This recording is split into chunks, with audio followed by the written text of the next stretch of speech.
It started with dreams. At first, people thought it was just exhaustion, maybe stress. Maybe the world had finally become too heavy for the human mind to carry. But soon, the signs became impossible to ignore. Entire families began to oversleep. Children wouldn't wake up for school. Adults missed work. Hospitals filled with patients who simply wouldn't open their eyes. It was global. The media called it the sleep, a phenomenon sweeping across the world like an invisible fog. People fell asleep mid-conversation. Drivers passed out behind the wheel. Soldiers on watch never reported back. There were no symptoms, no warning, just the silence of breath and stillness. And once someone fell asleep, they never woke up again. Doctors ran every test imaginable. The brains were active as if in a dream state, but deeper, too deep, like the body had given up on reality entirely. The dreamers didn't respond to sound, to touch, to pain. They were alive but unreachable, like they'd moved to another dimension. Panic consumed the world. Governments collapsed, religions proclaimed Judgment Day. Scientists went mad, unable to explain the pattern, and then came the most terrifying discovery. It was contagious. Sleep spread like a virus, but through consciousness itself. Just seeing someone asleep increased your chance of falling next. Watching the footage, hearing the stories, reading about it, the very idea infected your mind.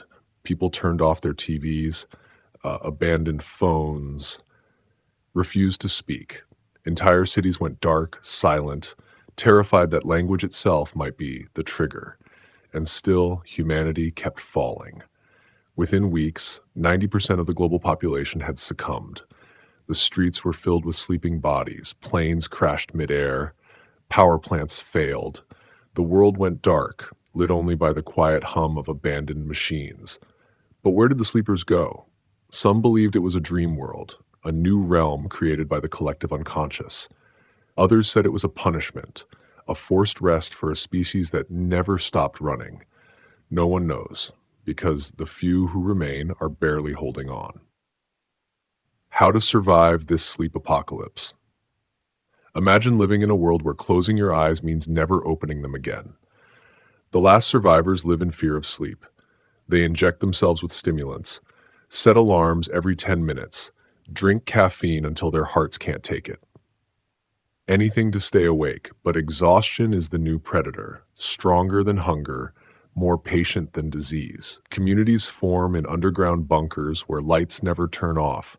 Music plays constantly. People take turns watching each other. The motto, if they close their eyes, wake them up, no matter what.